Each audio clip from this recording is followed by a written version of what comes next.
الحمدللہ حمدا کثیرا طیبا کما امر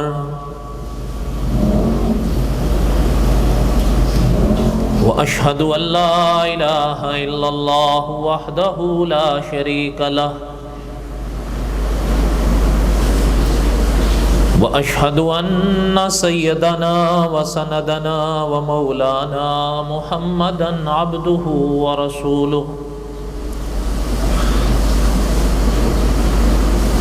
اما بعد اعوذ باللہ من الشیطان الرجیم بسم اللہ الرحمن الرحیم نحن نقص علیک احسن القصص بما اوحینا الیک هذا القرآن وَإِن كُنْتَ مِن قَبْلِهِ لَمِنَ الْغَافِلِينَ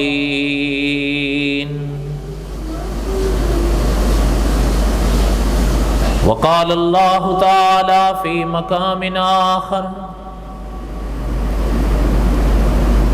ليس البر أن تولوا وجوهكم قبل المشرق والمغرب ولكن البر من آمن بالله واليوم الآخر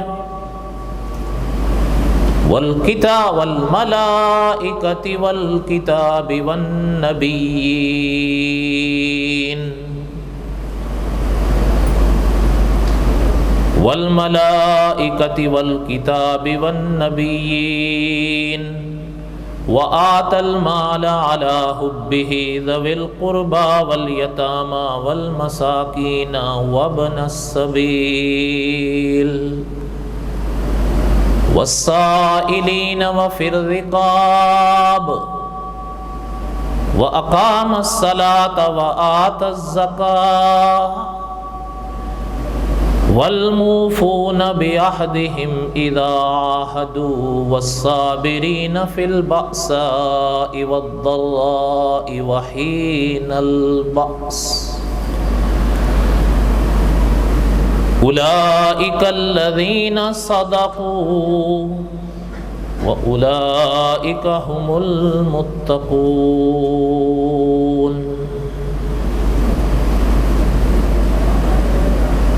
وقال النبي صلى الله عليه وسلم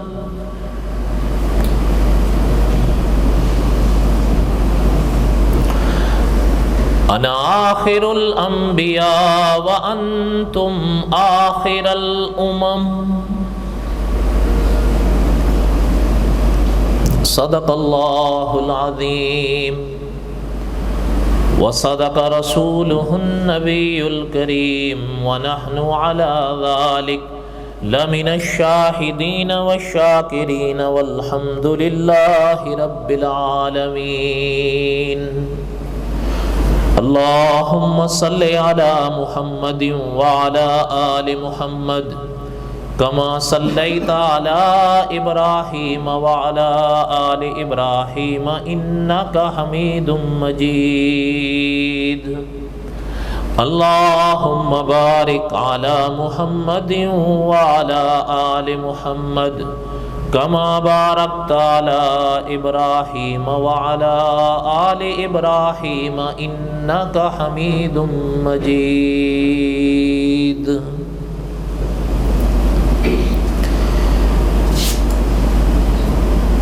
ہمہ قسم کی حمد و ثنا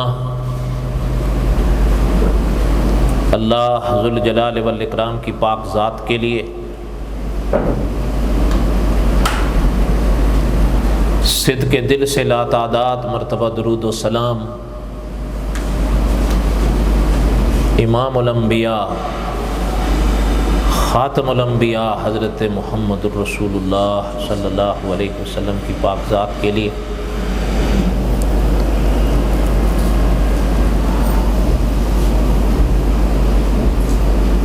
قصص الانبیاء علیہم السلام کے واقعات ہم پڑھ رہے تھے۔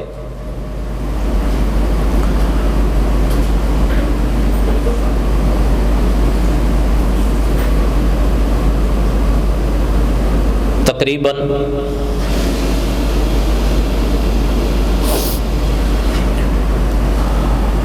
شعبان کا پہلا عشرہ پورا ہو رہا ہے۔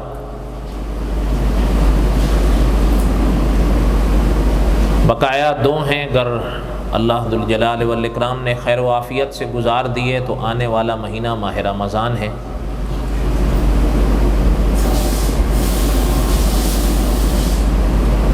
بہرحال ماہ رمضان ہو یا غیر رمضان، دعا کریں کہ اللہ تعالی ہمیں صحیح عقیدہ اور صحیح عمل کی توفیق نصیب فرمائیں، چاہے لمحات کوئی بھی ہو۔ فضیلت اپنی جگہ ہوتی ہے، لیکن بہرحال کوتاہیاں ہم میں ہوتی ہیں۔ ماہ رمضان میں ہم ایک مہینہ بالعموم زیادہ سدھرتے ہیں، اور اس کے بعد جو باقی 11 مہینے ہیں پھر ہمارے اندر وہ چستی نہیں ہوتی۔ یہ بھی ایک جھول ہے۔ نماز فرض ہے، چاہے ماہ رمضان ہے تب بھی فرض ہے، غیر رمضان ہے تب بھی فرض ہے۔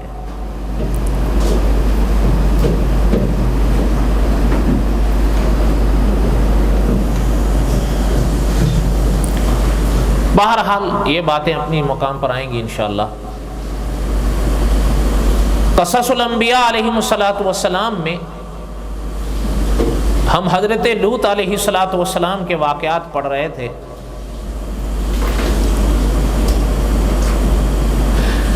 حضرت لوط علیہ السلام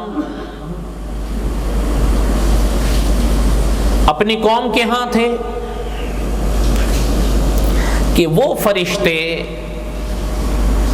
جو پہلے حضرت ابراہیم کے پاس آئے حضرت اسحاق اور حضرت یعقوب کی خوشخبری لے کر، اب انہی حضرات سے خوشخبری سننے کے بعد حضرت ابراہیم علیہ السلام نے پوچھا کہ آنے کا اور کیا مقصد ہے؟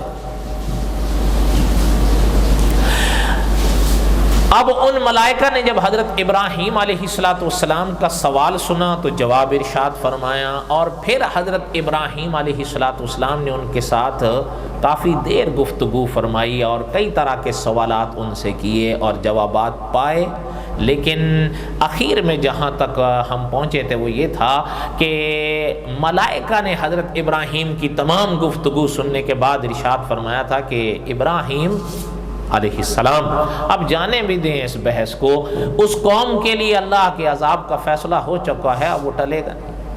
یہ کہہ کر خدا کے فرشتے وہاں سے چلے، اور ہم نے تقریباً یہاں تک یہ واقعہ گزشتہ جمعہ کو پڑھا۔ علماء نے لکھا ہے کہ وہ فرشتے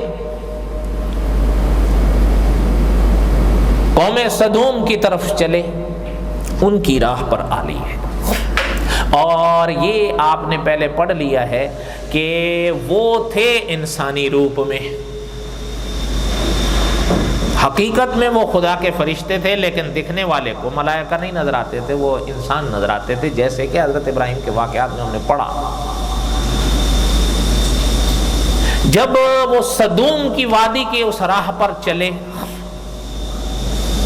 صاحب قصص الانبیاء لکھتے ہیں کہ چلتے چلتے اس راہ پر حضرت لوط کی ایک بیٹی آ رہی تھی۔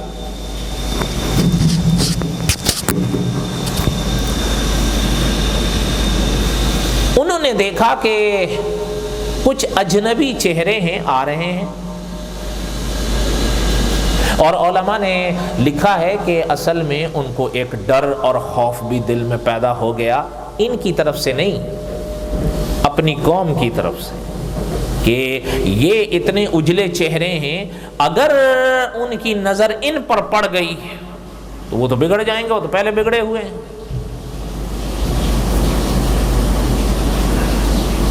چلتی راہ پر جب دیکھا کہ کوئی مسافر ہیں تو بات ہوئی، ملائکہ نے، اب دراصل تھے ملائکہ، وہ بچی تو نہیں پہچان سکی،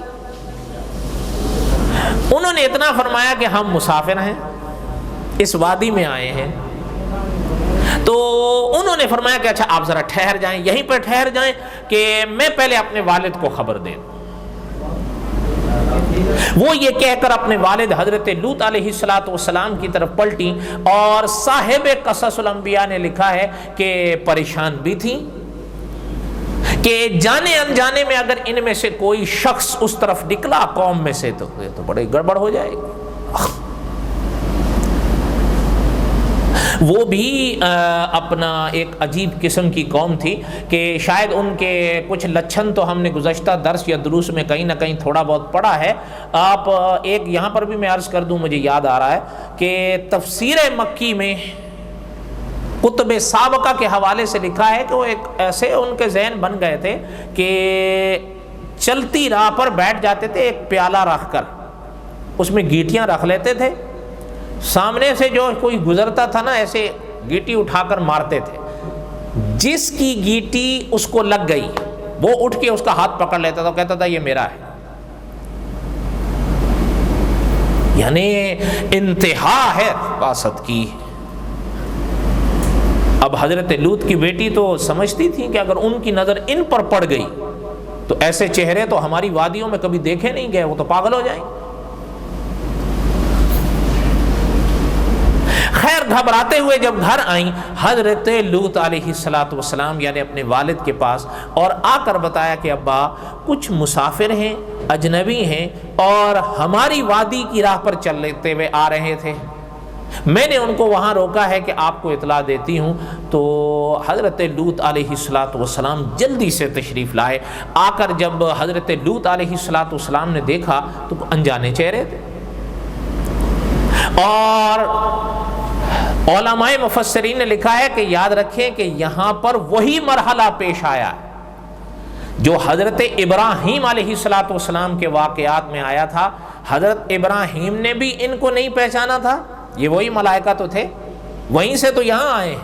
اور حضرت لوط نے بھی ان کو نہیں پہچانا کہ یہ خدا کے فرشتے ہیں.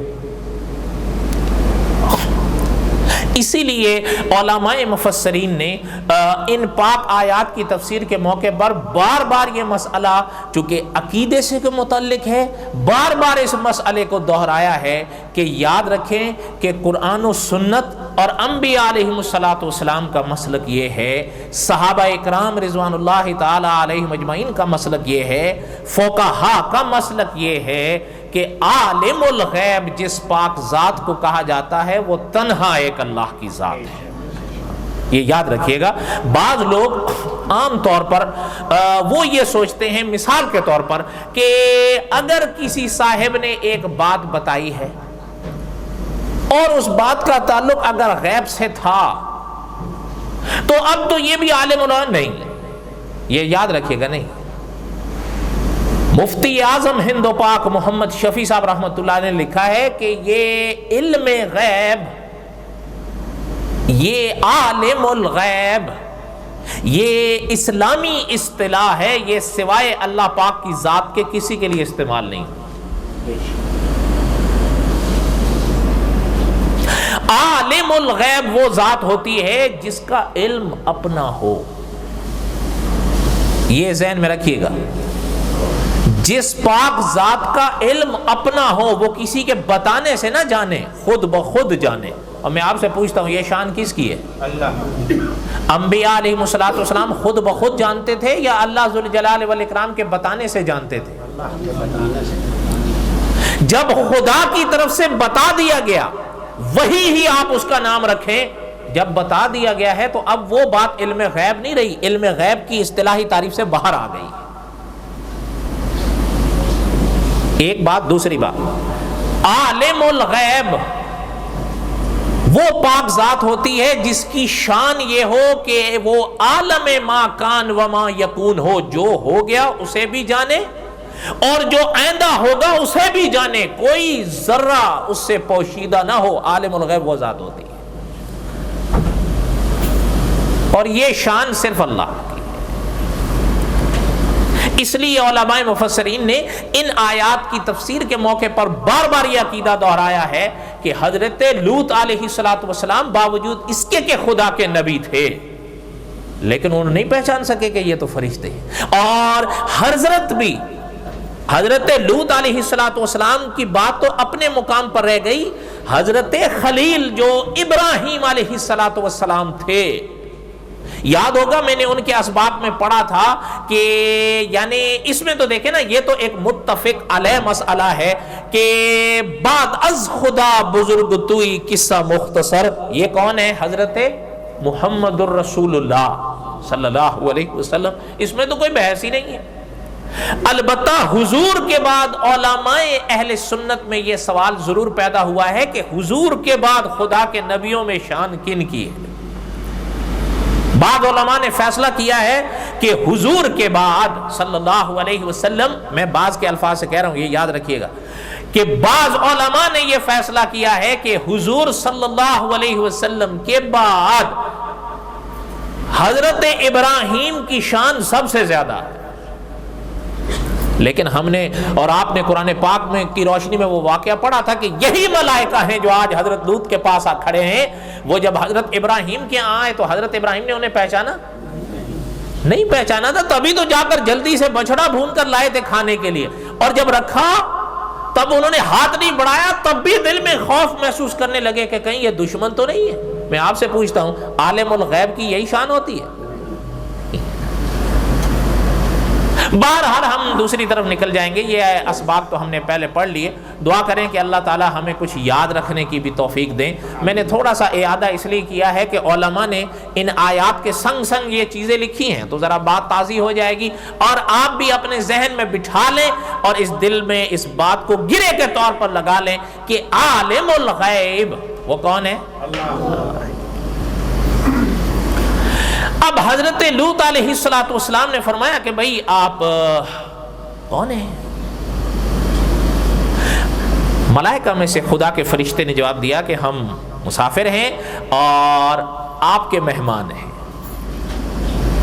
کن کے مہمان ہیں؟ لوط علیہ السلام۔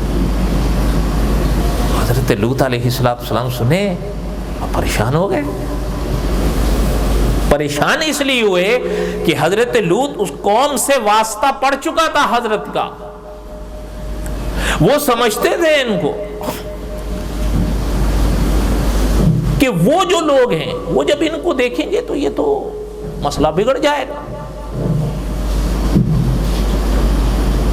وَلَمَّا جَاءَتْ رُسُلُنَا لُوطًا سِیءَ بِهِمْ، قرآن میں اللہ نے فرمایا حضرت لوط گھبرا گئے، پریشان ہو گئے،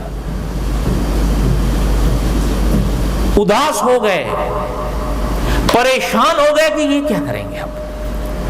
اور یاد رکھیے گا حضرت لوط علیہ السلام اپنے مہمانوں کو، ان فرشتوں کو ابھی تک تو پہچانے نہیں، لیکن اپنی زبان پاک سے یہ نہیں فرما سکتے تھے کہ آپ جاؤ یہاں سے۔ کیوں؟ یہ آداب نبوت کے خلاف ہے کہ کوئی کہے ہم آپ کے مہمان ہیں تو نبوت یہ تو نہیں کہتی کہ ہم قبول نہیں کرتے۔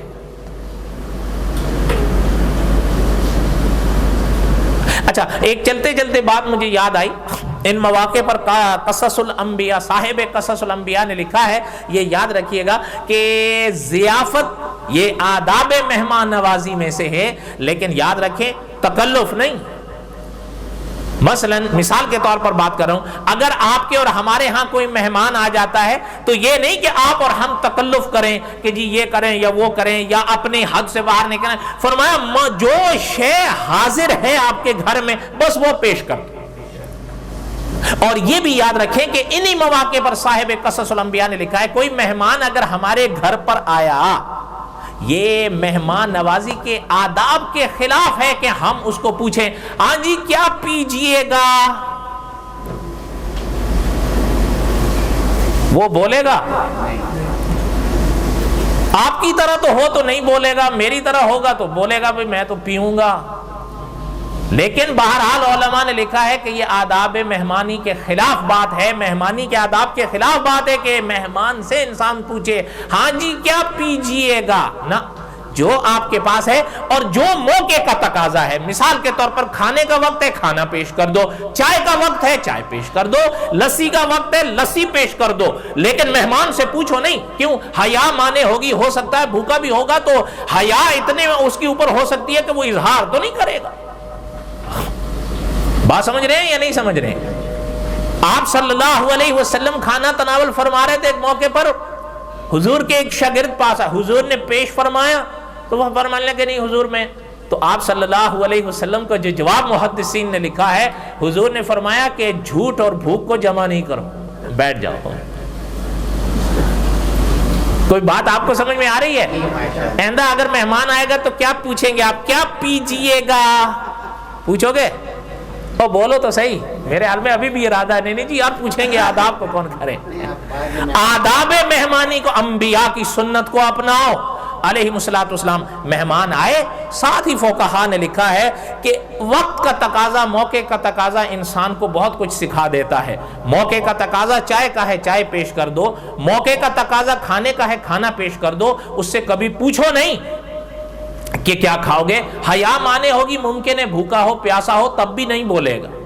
اس لیے جیسے انبیاء علیہ السلام کی سنت دیکھیں کہ اگر مہمان گھر پر آئے تو حضرت خلیل نے پوچھا نہیں کیا کھاؤ گے، بلکہ مہمانوں کو بٹھا کر جلدی سے گئے اور جو چیز حاضر تھی حضرت ابراہیم نے پیش فرمایا۔ کوئی بات آپ کو بھی سمجھ میں آئی ہے؟ تو بہرحال قصص الانبیاء تو آپ سنتے رہتے ہیں اور آپ نے پہلے بھی سنے ہوئے، یہ کوئی واقعات ایسے تو نہیں ہیں جو میں آپ کو سنا رہا ہوں، لیکن ان تفاسیر یا ان آیات کے مواقع پر علماء مفسرین نے یہ باتیں لکھی ہیں تو تھوڑی سی آپ بھی سن لیں، صحیح ہے یا غلط ہے؟ آگے سنیں۔ اب حضرت لوط علیہ السلام اب فرمایا کہ چلیے ان کو لے کر اپنے گھر کی جانب چلے۔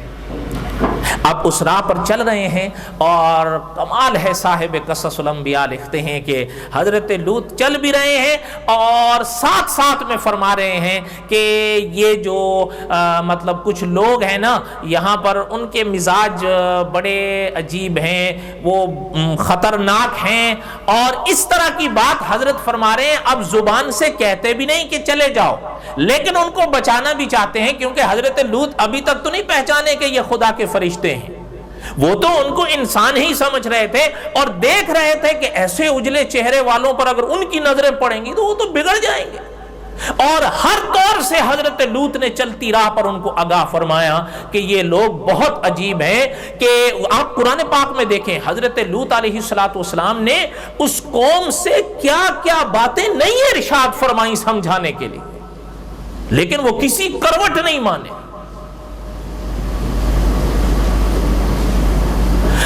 اب وہ ملائکہ سن رہے ہیں اور جواب بھی کوئی نہیں دیتے ہیں۔ بھئی عجب مہمان ہیں، سن بھی رہے ہیں، بتا بھی رہا ہوں، لیکن وہ سنتے جا رہے ہیں، لیکن یہ نہیں کہ پلٹ جائیں۔ چلتے چلتے گھر کا دروازہ آ گیا۔ حضرت لوط علیہ السلام نے گھر کا دروازہ کھولا اور جہاں بٹھانے کی بیٹھنے کی جگہ تھی وہاں اپنے مہمانوں کو بٹھایا اور خود بھی حضرت گھر میں تشریف لائے۔ اتنے میں حضرت لوط کی اہلیہ، ان کی نظر پڑی ان مہمانوں پر۔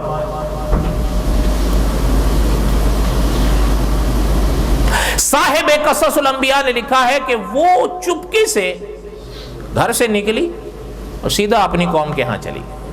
اور یہ چلتے چلتے بات ذہن میں رکھیے گا، حضرت لوط علیہ السلام کی جو اہلیہ تھی نا وہ حضرت لوط علیہ السلام کے دین پر نہیں تھی، یہ یاد رکھیے گا۔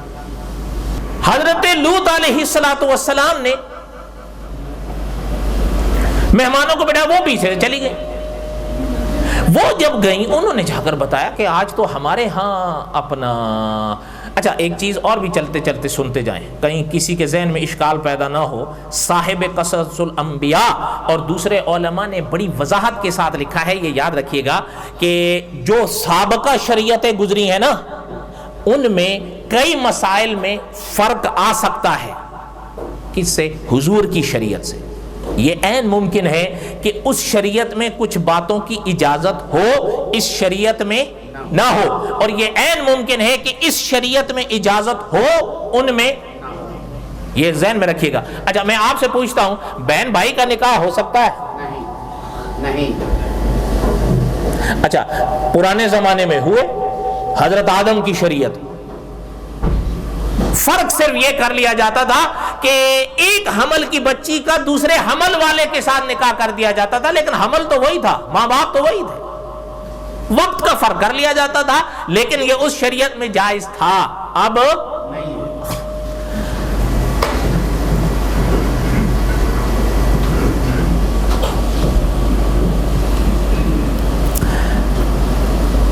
ایک نکاح میں، ایک صاحب کے نکاح میں بیک وقت دو بہنیں آ سکتی ہیں؟ حضرت یعقوب کے نکاح میں بیک وقت دو سگی بہنیں رہی ہیں، لیکن وہ حضرت یعقوب کی شریعت تھی، حضور کی شریعت میں اب اجازت۔ اس طرح کی بڑی مثالیں ہیں، اپنے مواقع پر شاید آ جائیں گی ضرورت کے تحت۔ میرے کہنے کا مقصد یہ ہے کہ کہیں اشکال پیدا نہ ہو کہ جی حضرت لوط یا حضرت نوح کے گھر میں پھر ایسی اہل، یاد رکھیں علماء نے لکھا ہے یہ ان کی شریعتیں تھیں تب جائز تھا، حضور کی شریعت میں اب جائز نہیں ہے، ایک بات۔ دوسری بات، علماء نے لکھا ہے کہ اس وقت کے لحاظ سے بھی نبی کی اہلیہ کہ عقیدتاً کافرہ ہو سکتی تھی، لیکن یاد رکھیے گا زانیہ نہیں۔ ہاں، اللہ تعالیٰ کسی بھی اس طرح غلط چلن والی عورت کو اللہ اپنے نبی کے بستر پر نہیں آنے دیتے، یہ تو نبی پر الزام ہے، یہ کیسے ہو سکتا ہے؟ ہاں، یہ الگ بات ہے کہ اپنے دائرے میں انسان کافر بھی ہوتا ہے، مسلمان بھی ہوتا ہے، یہ فیصلے پھر آخرت کے ہیں کہ گر عقیدہ صحیح ہے تو پاس ہے اور عقیدہ فیل ہے تو۔ اب حضرت لوط علیہ السلام نے بہرحال اب وہ گئی تو وہ کہنے لگی کہ ان کی اپنا جو اہلیہ تھی نا وہ اپنی قوم سے فرمانے لگی، کہنے لگی کہ میرے گھر میں کچھ مہمان آئے ہمارے گھر میں، بڑے ایسے تو ہم نے آج تک کبھی دیکھے ہی نہیں۔ کہنا کہ اچھا کیسے ہیں؟ انہوں نے کہا بڑے خوبصورت ہے، ہم نے تو آج تک کبھی نہیں دیکھے۔ قصہ مختصر یہ کہ علماء نے لکھا ہے کہ وہ جتنے تھے نا سارے بھاگ آئے حضرت لوط کے گھر پہ، دروازے پہ ڈھک ڈھک ڈھک، حضرت لوط پریشان ہو گئے۔ حضرت لوط باہر تشریف لائے، فرمایا کیا بات ہے؟ کہنے لگے کہ ہمیں اطلاع ملی ہے آپ کے ہاں مہمان آئے ہیں۔ حضرت لوط نے فرمایا پھر؟ کہنے لگے کہ وہ آپ ہمارے حوالے کرو۔ نعوذ باللہ، یعنی آپ اللہ معاف فرمائے جرت دیکھو، کہنے لگے آپ ہمارے حوالے کریں۔ حضرت لوط علیہ السلام نے فرمایا بدبختو کیا کہہ رہے ہو؟ میرے مہمانوں کے آگے مجھے رسوا مت کرو، کیا کہہ رہے ہو تم؟ وہ کہنے لگے ہم آپ بس چھوڑ دو۔ حضرت لوط علیہ السلام نے فرمایا کہ دیکھو کہ تم وہ کام کر رہے ہو کہ جس کی مثال عالم میں نہیں ملتی ہے، تم سے پہلے کبھی کوئی اس گراوٹ میں نہیں گرا جہاں تم جا گرے ہو۔ اچھا، یہ چیز شاید آپ نے پہلے سنی ہو، یہ میں نے عرض کی ہو یا کہیں اور آپ نے سنی، مجھے یاد نہیں۔ لواطت بھی جرم ہے، یاد رکھیں، لیکن یہ بھی یاد رکھیں کہ یہی فعل لواطت کا انسان اپنی اہلیہ کے ساتھ بھی نہیں کر سکتا ہے، یہ یاد رکھیں۔ شاید اللہ تعالیٰ رحم فرمائے، اب کیا کہہ سکتے ہیں، مجھے نہیں یاد، میں نے پہلے کہیں عرض کیا تھا کہ نہیں، یعنی اس دور سے جس دور سے آپ اور ہم گزر رہے ہیں، دعا کریں کہ اللہ تعالیٰ بس حفاظت فرمائے۔ حیرانگی ہوتی ہے، ایک شخص نے لکھا ہے، کہتا ہے جی بیوی ہے، بس یہ تھوڑا ہو سکتا ہے کہ ایک حصہ نکاح کے اندر ہو، دوسرا نکاح سے خارج ہو۔ نعوذ باللہ، نعوذ باللہ، یہ غلط بات ہے۔ اور پھر قرآن پاک کو بدلنے کی کوشش کرتے ہیں تفسیر کے لحاظ سے، معنی کے لحاظ سے، کہتے ہیں کہ قرآن کہتا ہے انا شئتم کا یہ معنی تھوڑا ہے، اس کا یہ معنی ہے ہی نہیں۔ اچھا میں آپ سے پوچھتا ہوں، جب قرآن پاک کا ایک لفظ ہو جس میں کوئی سوال پیدا ہو جائے اور اس سوال کا جواب اگر حضرت محمد الرسول اللہ دے گئے ہیں تو پھر کوئی سوال باقی رہتا ہے؟ نہیں۔ اب بتاؤ۔ نہیں۔ حضور صلی اللہ علیہ وسلم کے زمانے میں ایک شادی ہوئی، جو تھے نا لڑکے دولہا وہ مکہ مکرمہ کے تھے، جو تھی لڑکی دلہن وہ مدینہ طیبہ کی تھی، انصار سے ان کا تعلق تھا، اور جو صحابی تھے وہ مہاجر تھے، مکے سے آئے تھے۔ جب شادی ہوئی نا تو جب شادی کا موقع آیا تو مکہ مکرمہ والوں کا ایک انداز ہوتا تھا، میں بس اب اشارہ کر رہا ہوں، آپ خود سمجھیے گا چونکہ بچے بیٹھے میں وضاحت نہیں کر سکتا۔ اچھا، اب ان کا ایک انداز ہوتا تھا، جب وہ اپنے انداز تو وہ لڑکی فرمانے لگی نہیں ایسا تو نہیں ہو سکتا، ہمارے ہاں تو اس کا رواج نہیں ہے، تو وہ فرمان لگے آپ میری اہلیہ میں. کہا اہلیہ کا یہ معنی تھوڑا ہے, ہمارے ہاں تو یہ بے ادبی مانا جاتا ہے. تو انہوں نے فرمایا ہمارے ہاں ہے, تو انہوں نے فرمایا آپ کے ہاں ہوگا, لیکن اگر بات یہاں تک آتی ہے تو خدا کے رسول موجود ہیں اپنی جگہ پر, ہم حضور سے پوچھ لیں گے حق میں کیا شرم ہے. اگر میرے ساتھ کہہ دو حق میں ہے شرم یا نہیں, لیکن ہمیں سب سے زیادہ حق میں شرم آتی ہے. آپ میری بات کا برا مت منانا, مجھ سے زیادہ پڑھے لکھے موجود ہو, لیکن حقیقت یہ ہے. چلیں دیکھیں, اس میں اکیلا نہیں, آپ نہیں, آپ بھی ہو سکتے ہیں, میں بھی ہو سکتا ہوں. آج جمعہ ادا کرو, ابھی اس کے بعد آپ گھر جائیں یا شام کو جائیں نا, آج جا کر اپنے گھر میں پوچھئے گا کہ غسل کے فرائض اور سنتیں کیا ہیں,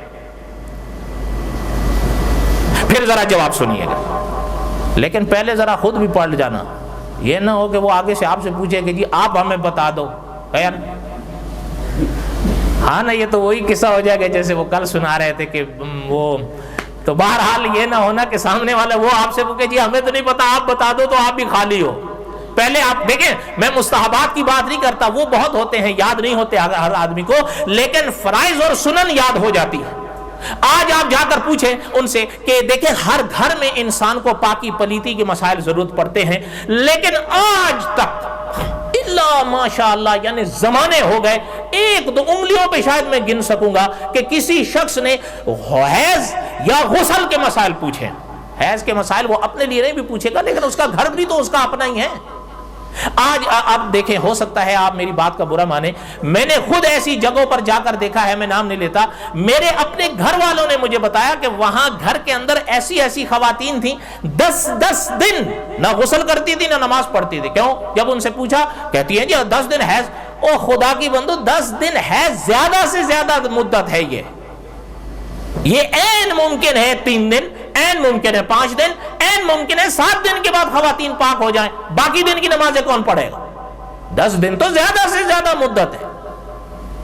لیکن ان سے کیا گلا ہے, آپ خود دیکھیں. جب ہم نے یہاں خواتین کا درس رکھا نا, تو مجھے خود یاد ہے ہمارے علاقے کے لوگوں نے آ کر کہا کہ جی یہ تم کیا کر رہے ہو. میں نے کہا کیوں, کیا ہوا؟ تو کہتا ہے جی یہ مسجدیں اور مدرسے کو خواتین کے لیے تھوڑے ہوتے ہیں. انا للہ و انا الیہ راجعون, صرف ہماری سوغات ہے. اور میں نے کہا ان کا کیا ہوگا؟ کہتا ہے وہ خود جانتی ہیں. میں نے کہا آج جا کر ان سے پوچھ لینا. اس قصے کو 3 سال ہو گئے, آج تک تو وہ لوٹ کے آیا نہیں. پتہ نہیں بیگم نے کیا جواب دیا. انا للہ و انا الیہ راجعون. میرے کہنے کا مقصد یہ ہے, یہ نہیں میں نے پہلے کہا اس میں ہمارا گھر بھی شامل ہو سکتا ہے, لیکن آخر کوئی ہمت, کوئی کوشش تو ہو. آج ہر شخص وہ یہ مسائل جاننے سے شرم کرتا ہے, حالانکہ حق میں کیا اچھا دیکھیں, ایسا بھی ہوا کہ کیا بات ہے, حضور صلی اللہ علیہ وسلم نے فرمایا کہ ما انا علیہ واصحابی. حضرت علی رضی اللہ تعالیٰ عنہ کو ایک مسئلہ پیش آیا, میں وہ مسئلہ یہاں نہیں بیان کر سکتا. اچھا میں آپ سے پوچھتا ہوں, حضرت علی کے گھر میں جو حضرت علی کی عزت تھی وہ کون تھی؟ اب وہ حضور سے کیسے پوچھے؟ تو دوسرے صحابی سے فرمایا کہ میرے گھر میں تو حضرت فاطمہ ہے, میں تو حضور سے پوچھ نہیں سکتا, آپ پوچھواؤ, آپ پوچھو کہ یہ مسئلہ اس کا حل کیا ہے. یہ دیکھیں علماء نے عجیب بات لکھی ہے, حضرت علی کیا مسئلہ سکھا گئے ہیں کہ اگر کوئی ایسا معنی پیش آ جائے کہ آپ خود نہ پوچھ سکیں, کسی سے پوچھوا لیں. اور نام لینا تو کوئی ضروری نہیں ہوتا نا, ضرورت تو ہے نفس مسئلہ. لیکن بہرحال دعا کریں اللہ تعالیٰ رحم فرمائے. اب تو میں شاید ایک دفعہ عرض کر رہا تھا, مجھے یاد نہیں, بہت عرصے کی بات ہے. ایک دفعہ میں ہندوستان گیا تو وہاں مجھے ان لوگوں نے کہا جمعہ پڑھانے کے, میں جمعہ پڑھایا. تو جمعہ پڑھاتے وقت میں نے وہاں ایک سوال کیا, جواب نہیں دیا میں نے, وہ میرا مزاج نہیں ہے. میں نے صرف سوال ان سے یہ کیا, وہ تو بڑا آسان تھا, پہلا کلمہ کیا ہے؟ میں نے ان سے یہ تو سارا پڑھ دیا. میں نے کہا فقہا نے لکھا ہے کہ اس پہلے پاک کلمے کے 4 فرض ہیں. کتنے ہیں؟ اس سے زیادہ بھی علماء نے لکھے ہیں, لیکن اس سے کم کوئی نہیں. کتنے؟ 4. میں نے ان سے کہا ہیں کتنے؟ میں نے بتا دیے. ہیں کیا کیا وہ تم بتاؤ. وہ کس نے بتانے تھے؟ بلکہ ان میں سے تو مجھے ایک دوست کہنے لگا, مولوی صاحب کہتے ہیں ہم نے تو آج تک سنا ہی نہیں ہے کہ کلمے کے بھی فرض ہوتے ہیں. میں نے کہا مولوی صاحب نے نہیں سنے یا نہیں پڑھے تو اس کا معنی یہ تو نہیں کہ ہے نہیں، لکھے ہوئے ہیں کتابوں میں، جہاں غسل کے فرائض لکھے ہیں، وضو کے فرائض لکھے ہیں، وہیں کلمے کے بھی لکھے ہوئے ہیں۔ لیکن ہمارا ہوتا کیا ہے پتہ، جب ہم پہلا باب کھولتے ہیں نا تو ہمارے ذہن میں کبھی کبھی یہ ہوتا ہے، میں آپ کو ذاتی تجربہ بتا رہا ہوں، پہلا باب کھولیں گے وہاں کلمے کی جب آبھاس آتی ہے ہم وہ صفحہ الٹ دیتے ہیں کہ جی کلمہ ہی لکھا ہے، کیا لکھا ہوگا، ہم پڑھتے ہی نہیں ہیں، وہ یہی جھول ہوتا ہے۔ اچھا، اس کے باوجود میں اس علاقے میں شاید 10-12 دن تھا، اسی مسجد کے ہی ایریے میں، مجھے یاد ہے صرف 2 آدمیوں نے ان 12 دن میں مجھ سے پوچھا کہ کلمے کے فرائض کیا ہیں، صرف 2 آدمیوں نے، باقی اللہ کا فضل تھا۔